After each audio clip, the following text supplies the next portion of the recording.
Oi, gente! Boa noite, como é que vocês estão? Tudo bem? Oitavo episódio de Jumpcast. Temos aqui uma mesa fantástica, viu? Nosso querido pastor Carlos vai nos ajudar aqui. Walter Barbosa, ou Walter Leite. E aí? E o nosso queridaço irmão Tiago Samico. Tudo bom? O Tiago Samico, gente, se você que é crente e não ouviu a voz dele, com certeza você vai ouvir. Ele é o nosso Herbert Richards Gospel. E nós vamos mandar ver aqui na nossa conversa que será super agradável, viu? Eu queria que Legal. você, irmão, se apresentasse, falasse um pouquinho da sua vida, carreira, propósito e vamos tocar o barco juntos, beleza? Tá bom. Bem, primeiro de tudo, obrigado pelo convite. Uma mesa seleta dessa, Amém, né? amém. Meu nome é Tiago Samico, eu tenho 40 anos, sou casado, né? Tenho uma filhinha de 9 anos, a Sofia, Que legal. e nasci em Recife. Eu não sou daqui de São Paulo, mas já vivo aqui há mais de 10 anos, 15 anos para falar a verdade. E tenho, ultimamente, nos últimos anos, trabalho como vendedor, né, secularmente, mas já estou assim em contato com a vida cristã desde que nasci, na verdade. Passei um tempo fora da igreja, mas voltei a tempo. Amém. Né? E já no Verbo da Vida, pelo menos em contato com o Verbo da Vida desde 1996. A minha mãe entrou no Instituto Bíblico Verbo da Vida. Uau. Antes do Rema Que existir, legal. eu já tive contato com a Palavra da Fé lá em Recife. E aí vim para aqui, para São Paulo, não pensei duas vezes. Aqui Legal, estamos. fantástico. Então vamos lá, vou lançar a primeira pergunta para você, irmão, com base no que a gente percebe e absorve de você nesses dias, que é o Projeto Souzo, né? Que Sim. você tem, né? Que você faz um trabalho de dublagem de ministros e compartilha isso nos canais de redes sociais, principalmente no YouTube, e que é um trabalho que tem alcançado a vida de muita gente, né? Essa semana eu até mandei um videozinho para você, tá lá no TikTok, o Nem Samicão sabia. aparecendo no TikTok. É. Então, a gente fica feliz, cara, que percebe que esse seu trabalho, esse objetivo que você tem de expandir, né, de propagar a mensagem do Evangelho, ela está se espalhando aí. Na verdade, a Souzo, ela nasceu, eu costumo dizer que ela nasceu no Rema. Uau, A gente fez Rema na mesma época, né? é Inclusive. verdade. Quando eu estava tendo aula de Realidades da Nova Criação, com o pastor Janduí. Quando eu tive contato a primeira vez com a palavra Souzo, foi na aula, e eu me lembro, esses dias eu achei meu caderno daquela época, e estava lá escrito, aí estava lá Souzo, aí estava lá cura, preservação, perfeição, todos os significados da palavra, né? Souzo, que é a salvação, na Bíblia, salvação, a palavra Souzo é traduzida primariamente como salvação, e aí estava lá e tem circulado assim, aí tem do lado, façam uma banda com esse nome. Porque eu sou músico e naquela época, na minha cabeça, o projeto era uma banda. Sim. Porque era só o que eu pensava. Eu queria fazer música, eu queria trabalhar com isso. E, na verdade, assim, o tempo passou, isso foi 2008, né? 2008, 2009, e aí o tempo foi passando e a coisa foi mudando de figura. Eu fui começando a entender que não era um tempo muito propício, espiritualmente falando, para a música. Eu ainda precisava caminhar muito e realizar muitas coisas em Deus para que a música acontecesse de alguma forma. Mas não foi um processo imediato nem simples, né? Na verdade, foi um processo bem trabalhoso e até sofrido, porque quando você, e a gente tem aprendido isso, quando você decide abrir mão da autossatisfação, e a minha autossatisfação naquele momento era a música, né? É uma coisa, é um Isaac, é uma coisa que você dá, mas você dá de uma forma sofrida, é um sacrifício mesmo. E aí a Souzo, ela começou especificamente, não como Souzo, mas como um projeto de tradução e dublagem em 2013. Eu tive contato com um material do John Bevere chamado Movido pela Eternidade. Muito bom. A minha esposa, é maravilhoso, né? A minha esposa começou a ler o livro e ela começou a ficar impactada com aquilo, e você tem que ler, você tem que ler. E aí eu achei na internet a série de vídeos do John Bevere ministrando esse ensino. Aí eu assisti. Quando eu assisti, eu disse, meu Deus.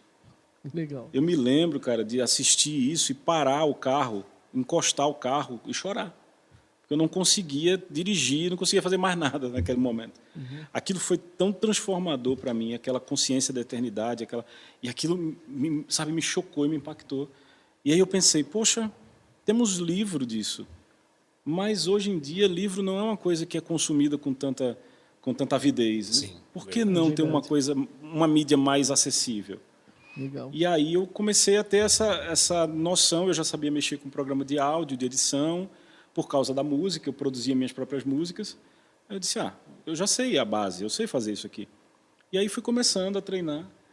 E eu me lembro que quando eu comecei a traduzir, quem for buscar os primeiros vídeos vai perceber que, como eu sou recifense, eu sou nordestino, o sotaque é forte. Né?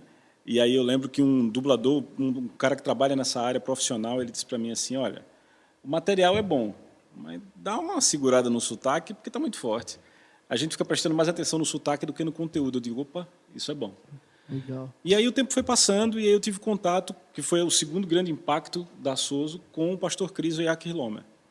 Eu recebi dele, através de um outro homem de Deus que me apresentou, o pastor Cris, que foi o apóstolo Sérgio Pessoa, que hoje está em Jundiaí. Ele me apresentou o pastor Cris e quando eu assisti aquilo, eu disse, meu Deus, que bomba é essa que deram na minha mão? E aí eu logo entrei em contato e eles me mandaram um caixote cheio de DVD. Tem um comentário nisso. Sim.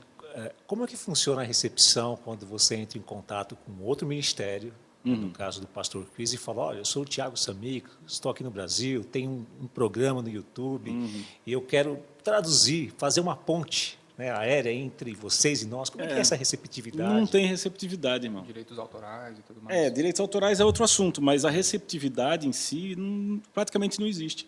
Eu recebo pouquíssimas respostas. Eu contacto todos. Ou seja, todos os ministros que eu já traduzi ou que desejo traduzir, eu já mandei e-mail. Para alguns, eu já mandei mais de um e-mail. Mas eu não tenho resposta. Porque, muitas vezes, não existe uma visão lá fora desse, vamos chamar assim, desse nicho. Sim. Não existe um entendimento. Eu, inclusive, falei uma vez, eu conversei com um representante da Igreja Rema, lá em Tulsa, a igreja do pastor Kenneth Hagin, e é interessante que, nessa conversa, ele viu o que eu faço e ele disse, gente, mas isso é maravilhoso, eu não fazia ideia que isso era possível de ser realizado. Né? Porque eles só veem isso no âmbito profissional. Ou seja, um DVD para ser comercializado, um programa de TV, como a gente tem a Joyce Meyer. A Joyce Meyer, por exemplo, que ela hoje é traduzida e dublada em português. Eu costumava assistir Joyce Meyer dublado de madrugada, de manhã cedinho, passava na TV. Aquele projeto começou com uma Soso. Um homem chegou, pegou, conversou com ela e disse, eu posso? Ah, pode. E aí começou, e ele trouxe os livros e virou uma editora. Hoje a editora que edita os livros e publica os livros da Joyce Meyer começou assim, começou com uma Soso. Mas aí só para pegar a ponte de como a Soso virou Soso, esse processo de dublagem, depois do John Bevere e do pastor Cris Oyaki Hilomer, a coisa foi começando a tomar uma forma e eu fui começando a postar no YouTube ainda de forma muito tímida. Não existia um processo, não existia habilidade, existia desejo e chamado. Legal. E aí eu cheguei aqui, na Igreja de Pinheiros. E quando eu cheguei aqui na Igreja de Pinheiros de volta, eu tinha me mudado para outra cidade por questões de trabalho. E aí quando eu cheguei aqui, o pastor Janduí fez, rapaz, eu tenho visto o que você tem feito. Vamos fazer mais? Aí eu disse, vamos. E aí ele começou a fomentar isso dentro de mim. A gente conhece o pastor Janduí. Qualquer coisa que ele planta em você vai nascer uma árvore frondosa. E ele começou, viu, faz assim, vamos fazer assim, você conhece esse ministro. E aí, através dele, eu fui começando a conhecer uma série de ministros que hoje são carro-chefe da Soso. Você já contabilizou quantos milhares de pessoas, de uma certa forma, já viram a totalidade dos seus vídeos? Ah, não. Na minha percepção, passa de milhões. Ah, sim. Se eu for contar visualizações de tem todos como ver, os né? vídeos, tem mais de, acho que hoje mais de 2 milhões da última vez que eu vi. Tempo visto, por exemplo, é mais de 20 milhões de horas. É um negócio assim, Nossa. fora da realidade. Né? Samico, Legal. e a gente vê o resultado final, a gente hoje entende que você tem esse chamado e tudo, e vê o trabalho sensacional que você faz, né? Mas e por trás das câmeras? E em casa, como é que funciona isso com criança, com esposa? cara, Como é que é os bastidores? Hoje a gente já se adaptou, a casa toda se adaptou. Mas você pensa, quando a Soso começou mesmo, e aí aqui, como eu falei, aqui em Pinheiros, quando eu comecei, a gente congregava aqui em Pinheiros e morava em Jundiaí. Então, além de todo esse deslocamento, eu morava numa casa de 2 quartos. Então, o estúdio da Soso era no quarto da criança. A criança só podia dormir quando eu terminasse a dublagem. Meu Deus. Entendeu? E outra coisa, quer brincar, Coitada brinca da lá Sossô. fora em silêncio. Meu Deus, Sou como sofreu, era São os isso. pequenos começos. É verdade. A Sofia até hoje, você vê, a Sofia, eu digo, filha, o papai vai gravar. Ela já sabe que ela não pode fazer barulho, não sabe? Então, assim, existe todo um processo. A Soso não é Tiago Samico. A Soso é a família Samico inteira, é a casa toda. Você não tem uma luz do lado de fora da porta. Gravando. Você... Não, mas elas sabem que quando a porta está fechada eu estou gravando. Eu só fecho a porta quando eu estou gravando. Então, assim, é uma coisa muito, muito orgânica lá em casa, entendeu? Tipo, elas sabem porque os vídeos da Soso eles são produzidos semanalmente. Eu não tenho, como a gente chama no jargão, eu não tenho uma gaveta. Eu não tenho vários vídeos guardados. É semanal. Então, toda semana eu tenho que arranjar um tempo livre, porque eu tenho trabalho secular para fazer, eu tenho que arranjar o tempo livre para gravar. Então, tem uma hora que eu digo, meninas, eu vou precisar gravar agora. E aí elas vão fazer outras atividades silenciosas e a coisa flui. Tem até um episódio interessante de eu apresentar algumas matérias, né, algumas dublagens do Samico, né, para pessoas conhecidas. E a pessoa não se ateve muito aos detalhes, ela ficou só ouvindo. Ela falou, poxa, mas parece que todos os ministros têm a mesma voz. Eu falei, ó, dublagem, você não percebeu? Isso, você sabe que isso é um desafio, porque a Soso hoje não tem voz feminina. A minha esposa, Bruna, ela tem treinado, ela pratica e tal, mas a gente até agora não conseguiu operacionalizar isso. Porque, a gente assim, até viu alguns detalhes dela falando algumas coisinhas. tem né? uns vídeos ou outro que precisam de uma voz feminina, ela entra. É que, assim, aqui entre nós só temos nós 4 aqui ouvindo, ninguém vai ouvir essa conversa, a Soso é a nossa casa só. As pessoas às vezes acham que existe um estúdio, uma produção, e é interessante porque eu muitas vezes trato dessa forma, na comunicação com a audiência. Irmãos da Soso, vocês que produzem, quando vocês forem produzir, eu disse, eu vou conversar com o nosso time. O time sou eu, a minha esposa e a minha filha. E o papel delas é ajudar na produção. Né? Então, assim... Mas é um time. É claro, é um time, sem elas não dá. Com a equipe. Né? Se elas não ajudarem, não colaborarem, não sai. Né? Então, assim... Então, é isso. A Soso ela tem esse propósito de possibilitar o acesso das pessoas que falam língua portuguesa. E eu digo isso de uma forma bem destacada, porque não é só no Brasil. A gente tem hoje falantes de língua portuguesa em vários países ao redor do mundo que consomem esse material. Eu recebo feedback de Moçambique, de Angola, já recebi feedback de Macau, na China, já recebi feedback no Japão, Estados Unidos. Então, a audiência ela é muito... Um caso que eu queria até contar, porque para mim foi emblemático. Legal. Uma irmã, a Guiné-Bissau. Uma irmã, eu não sei nem se Guiné-Bissau fala português, talvez o pastor Carlos saiba melhor. Enfim, eu sei que essa irmã mandou um vídeo para mim, porque ela se mudou, ela era de Angola, da igreja do pastor Cris Oyaki Hiloma, ela se mudou para Guiné-Bissau por uma direção do Espírito para abrir uma igreja lá. Só que não tem pastor, não sei hoje, mas na época não tinha pastor. As ministrações eram os vídeos. Ela comprou um telão, uma TV grande, reunia as pessoas e todo domingo ela passava um vídeo diferente. Meu Legal. Deus. Meu E ela Deus. abriu uma igreja desse Que jeito. fantástico isso, cara. Tá levando à luz mesmo, né? Levando à luz, que mas assim, é o tipo de coisa que transcende a minha pessoa. Você entende isso?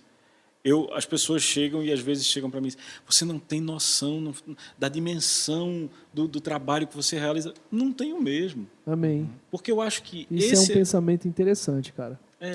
Eu acho que esse é o tipo de coisa, Israel, que o cristão ele precisa discernir. Amém. A partir do momento que você se desprende do trabalho, do alcance do trabalho, e se foca no chamado, na graça e no trabalho, essas 3 coisas, esse tripé, ele projeta o resultado de uma forma muito mais ampla, porque aí você se desprende também daquela pressão do resultado, né? Eu hoje vivo, vamos dizer assim, com uma pressão, naturalmente falando, do resultado da Soso.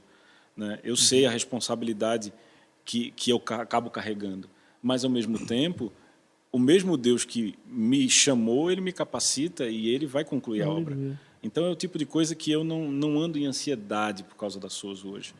né? A forma dos vídeos, a escolha dos vídeos, quantidade de pedidos que eu recebo de ministros que eu nunca ouvi na minha vida. Traduz tal ministro, você vai amar.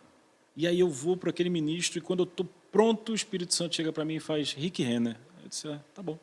Amém. Então eu vou ver qual é o do Rick Renner, qual que o senhor quer. E aí ele diz, eu quero esse. Então, assim, a escolha é do Espírito Santo. Ainda que eu tenha um papel, e tenho que ter, né? Porque sem mim, na manipulação do material, o Espírito Santo não conseguiria. Até porque é necessário essa Comenta um interação. pouquinho sobre esses princípios, né, essenciais que você aprendeu, ou melhor, quais princípios, né, você aprendeu nessa caminhada, que são, de uma certa forma, uma bússola para ajudar você a julgar o processo de escolha desses vídeos. Fala um pouquinho melhor. Eu acho que os referenciais eles são muito importantes, né? Sim. Então, assim, primeiro, eu sou um ministro da palavra da fé. Então, inevitavelmente, eu recebi, inclusive, um convite, uma proposta de bom valor financeiro de um ministro de renome americano, entrou em contato comigo e disse, viu, eu quero que você produza os vídeos do meu ministério. E aí, quando eu fui olhar, era um ministro que ia frontalmente contra a palavra da fé, que falava, inclusive, de forma negativa sobre a palavra da fé. E a minha resposta foi simples, não. Eu hoje, inclusive, acredito que se eu tivesse dito sim para ele, financeiramente falando, eu nem secularmente estaria mais trabalhando, eu estaria só dublando. Mas, ao mesmo tempo, eu estaria me afastando do que eu creio, da doutrina que eu decidi agarrar, que é a palavra da fé. Então, o primeiro princípio isso está em linha com a doutrina que eu acredito, né? Isso vai professar a doutrina ou isso vai negar ou deixar em questão algum ponto disso? Então, esse é o primeiro norte. E aí, dentro disso, eu tenho um rol de autores, de mestres da palavra, que são balizadores. Lógico, o Kenneth Hagin, o Charles Capps, o próprio Rick Renner, que passou a ser esse norte também. Então, esse tipo de autores, esses autores, eles criam um lastro e, a partir daí, eu me sinto à vontade para navegar. Às vezes, eu estou tocando em terrenos nunca antes navegados. Entendeu? Tem horas que eu entro com alguns ministros e traduzo algumas coisas por direção. Espírito Santo, tem certeza que você vai para aí, mas eu nunca ouvi isso. Ele vai, pode ir, eu confio. Um caso desse foi o Dan Mohler, que o Dan Mohler, ele foi o pastor através do qual o Todd White se converteu. Uau. Foi ele que pregou para o Todd White, que evangelizou o Todd White. E hoje o Todd White é essa potência que é no mundo. Um testemunho extraordinário. Uma vez um irmão em Cristo chegou para mim e disse, viu, quanto você cobraria para traduzir um vídeo do Dan Mohler? Aí eu, Dan Mohler, não conheço. Eu coloquei o preço bem básico, sem desconto. O irmão fez, tá bom, tá na sua conta. Fica à vontade. Eu tive que traduzir. E aquilo, para mim, eu tinha sondado aquilo por dentro e o Espírito Santo deu sinal verde. Eu disse, eita. Porque, normalmente, existe uma conversa. Deixa eu ouvir, deixa eu assistir. Mas, simplesmente, o irmão depositou um dinheiro referente àquela tradução e disse, vai. E aí, o Espírito Santo, ele disse, vai. E o Dan Mohler, hoje, é um dos autores, um dos ministros que mais impacta a minha vida. Uau. É um dos caras que mais norteia a minha forma de pregar, a minha forma de viver. Que legal. E que me confronta nas minhas atitudes cotidianas. É um cara que me ensinou sobre evangelismo como eu nunca tinha aprendido. Que legal. E é um cara que não está alinhado, digamos assim, não é um cara que hasteia a bandeira da palavra da fé. Sim. Mas, ao mesmo tempo, ele complementa, né, o que a gente crê. Irmão, Tiagão, você tem um papel para o corpo de Cristo, ao meu ver, muito inspirador. A questão de você ter estudado no Rema, ter aprendido sobre a palavra Sozo, ter anotado no seu caderninho e ter iniciado esse seu projeto com base nessa palavra que você recebeu, isso traz para mim um referencial de que você tem uma chamada, claro, mas você também se disponibilizou, né, como pessoa, como cidadão, como filho de Deus, como cidadão do céu também, em fazer a sua parte, né? Eu acho isso interessante porque eu tenho observado nos dias de hoje, até no nosso time, eu sempre converso sobre isso com eles, que cada um tem que assumir a sua responsabilidade, a gente não pode terceirizar a nossa chamada e a nossa responsabilidade, a gente tem que fazer aquilo que Deus nos deu como propósito, né? Sim. E eu percebo a dimensão que o seu ministério tem alcançado. Você falando um pouquinho sobre que você não tem ansiedade e a mensagem está sendo propagada, isso é fantástico, é um pensamento muito bacana para a gente poder ter como referência também, né? Uhum. Mas fala para a gente, cara, como que foi esse processo de entender a chamada, de você Sim. receber a sua responsabilidade? Você tem a sua carreira profissional também, né? Como você falou para a gente, Sim. é um vendedor, mas tem a sua chamada, o seu ministério, a sua vocação, e assumiu essa responsabilidade. E por mais que você não olhava no início os recursos necessários, você falou, não, eu tenho algo dentro de mim, eu tenho algo que eu posso compartilhar com as pessoas, e começou a propagar isso. Na verdade, assim, o primeiro ponto foi orar, cara. A partir do momento que eu entendi que eu tinha uma chamada e um propósito, que eu precisava descobrir o que era aquilo, a primeira coisa que eu fiz e fui procurar, tá, tudo bem, beleza, vamos de forma prática. Eu tenho um chamado. Deus me criou, me trouxe à Terra por um propósito. Ele chegou para mim, tocou no meu ombro e disse, amarra a chuteira, você vai entrar em campo. Legal. Agora eu faço o quê? Como é que eu descubro isso? Né? Porque à medida que eu fui crescendo e saindo de bebê para um adulto, eu esqueci qual era o meu propósito. Com certeza eu nasci sabendo, mas eu não falava naquela época. Então, assim, à medida que eu fui crescendo e fui me distanciando desse propósito de onde eu estava, essa coisa foi começando a tomar um vulto dentro de mim quando eu redescobri que eu precisava ter consciência do meu propósito, tomou um vulto quase obsessivo, né? E eu acho que isso acontece com muito crente. Qual é o meu propósito? Qual é a minha chamada? Aí eu preciso de uma chamada. Existe uma obsessão pela chamada e pelo propósito que, na verdade, ela deveria ser transformada muito mais numa busca do que numa obsessão. É verdade. Porque essa obsessão, ela te trava. Ela acaba te deixando tão ansioso para entrar na chamada que você não entra em lugar nenhum, e o pior, ainda acaba com o juízo do teu pastor. Exatamente. Porque você fica o tempo inteiro, e aí, pastor, eu vou fazer o quê? Exatamente. E aí, líder? Você não está vendo? E eu passei por isso de forma latente, muito, muito, muito. Eu era esse tipo de cara, eu era esse cara que sabia que... Sabe aquela coisa da mola encolhida? Eu sabia que eu tinha um potencial enorme, mas para quê? Para ser músico, porque era o que na minha cabeça eu enxergava. Ora, eu canto, eu componho, eu toco, eu sou músico. E eu não duvido que eu seja, você entende? Sim, sim. E que Deus vai me usar porque Ele não quer que nada seja desperdiçado. E como é que você saiu desse espiral para um processo de ação? Porque era um espiral mesmo. Eu acredito assim, o ponto de virada e o ponto de não retorno, o Rick Renner ele tem um livro chamado O Ponto de Não Retorno, que é maravilhoso. O ponto de não retorno para mim foi no momento em que o Espírito Santo chegou e sentou-se comigo, e eu com ele, num momento de devocional. E ele disse, eu tenho algo a lhe pedir. Esse dia foi marcante. Legal. Ele disse, eu tenho algo a lhe pedir. E ele disse, eu quero que você pegue o seu filho, o seu único filho, leve ele para o holocausto. E o filho era a música, você entende isso? Porque eu perseguia aquilo com todas as minhas forças. E eu disse a ele, mas você me deu esse dom. Isso foi uma coisa meio jacosa. Você me deu esse dom, que história é essa? Que você agora quer que eu abra a mão dele? Ele disse exatamente isso. Eu quero que você sonhe o meu sonho agora. E depois que o meu sonho estiver rodando, que estiver rolando, que estiver fluindo, a gente volta para o seu sonho. Mas aí eu já volto pleno com você. E eu ouvi isso dentro de mim claramente.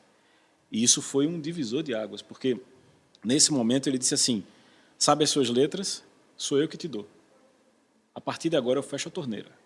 Eita. Aí eu disse, certo, e qual é o meu papel? Ele disse, eu vou abrir outra torneira. E o seu papel é ir lá e pegar a água que sai dela e dar para todo mundo beber. E essa outra torneira foi a Souza. Foi o chamado.